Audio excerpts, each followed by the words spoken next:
Hello everyone, with UK Games Expo around a week away, I thought why not go through some of the games that are going to be shown off and just sort of give an idea of some of the top ones that I'm really looking forward to. Now, straight away, there is one game that stands out for me personally, and that is Anno 1800 from Cosmos. Now, I'm a huge fan of the Anno franchise. You know, I've played pretty much all of the video game, and it looks like it's been perfectly captured by the board game.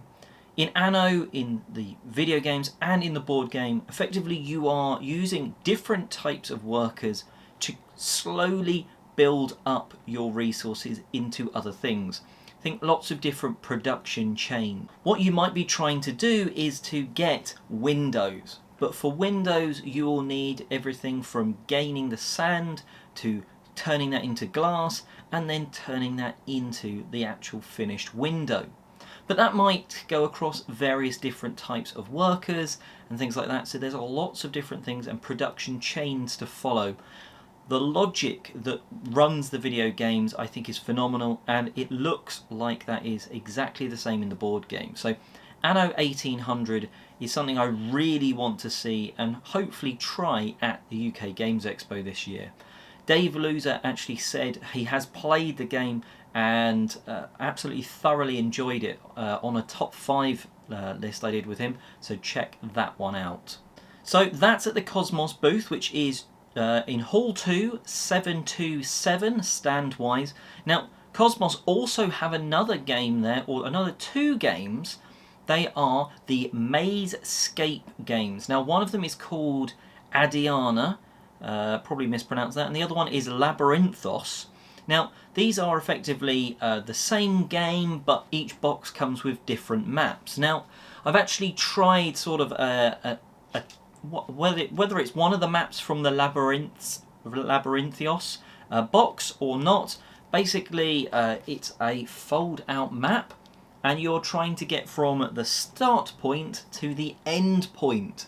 Now, it's just a map. It's not really necessarily a game, but you need to unfold and work your way around the puzzle.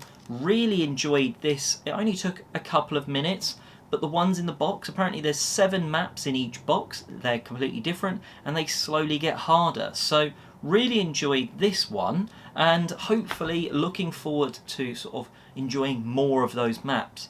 They're one-player solo game experiences. Now, I'm normally not one for solo gaming, too much setup for just myself, but with this, literally unfold and start following and tracing that path until you find the objectives along the way and get to the finish point. Really enjoy that, and that is Mazescape. The next 2 games are again in Hall 2. It looks like pretty much everything's Hall 2 this year, and they're both at 642. So they are from 2 different studios originally. So we've got Trek 12 coming from Lumberjack Studios. Now, this is also being published by Pandasaurus Games in the US. Just put out a news video yesterday on this. So it's an interesting, fun-looking roll and write, but it's an evolving roll and write. So not only is there sort of a mode where you just play one mountain, there are 3 different mountain sheets in the game, so you can do an expedition where you play across the 3. There's then 6 envelopes with secret content to open for future games. More about that on the news video yesterday, but really excited to have a look at this one. The reason it's on the same booth as the next game is because it's Hatchet Board Games UK is the publisher that's bringing it here, so they're going to be basically bringing a lot of other games over to the UK. The second one that's also on that same stand, so that was 642, is Iki. Ike, not sure quite how to pronounce it, but it's originally from Sorry We Are French, which is a phenomenal name for a game studio.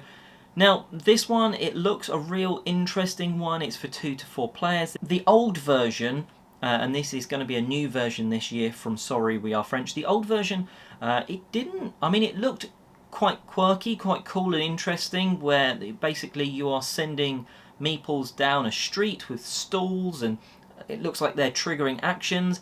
I'm just hoping that this newer version looks a little bit more modern, a little bit more cleaner, and, well, it looks like a lot of fun. I like the theme that you're going down this. I think it's like a Japanese market. It looks good fun. It looks like one I want to check out. Whether it'll be good or not, I don't know, but it's certainly one I want to check out. That's Ike, not quite sure on the pronunciation, but one I want to try. Another game that I really don't know too much about this one is the visual appearance and the theming that's caught me on this one. It's a dice-based game, which normally I'm not too much of a fan of, but it's Die of the Dead. I mean, it's a great name for, you know, Day of the Dead, Die of the Dead, and it's from Radical 8 Games. Their booth is, again, in Hall 2. It's going to be at 449 if you want to check it out. And I kind of just really am sort of intrigued by the sort of the direction of this. The theme really sort of makes me want to look at it, and it's that vibrant colouring that's sort of attracting my attention, and I'm sure it will attract many eyes as you wander past in Hall 2. For those that like RPG related content, Tritex Games is going to be there. Their booth is going to be at 704 on the map, and there's, you know, I'm not sure quite what they're going to be showing off, probably just selling stuff, but, you know, they often have deals and stuff like that, so maybe worth checking out. There's also Loki Battle Mats. They're going to be showing off a couple of different products from their range. I've reviewed the Loki Battle Mats, a few of their products on the channel, so check that out.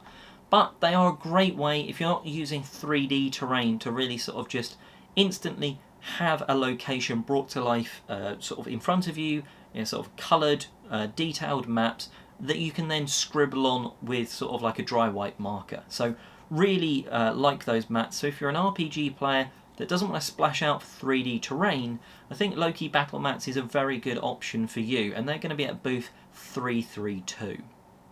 The last ones that sort of, it's miniatures related for Dungeons and Dragons or Pathfinder and stuff like that. It just kind of grabbed me. They have a UK Games Expo Con exclusive mini or something like that there that I'm not entirely sure what that is. But Strata Miniatures Limited, basically they've got a Dungeons and Diversity set.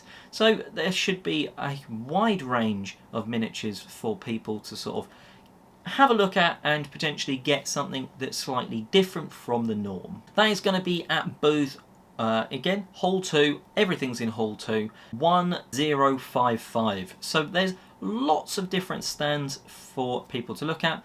There's loads of others, from stuff like Bears through to, you know, the big boys of Catan, all of there. Let me know in the comment section below what game you're most interested to sort of see at the convention. Are you going? Are you not? And until next time, I'm Oliver East, signing out.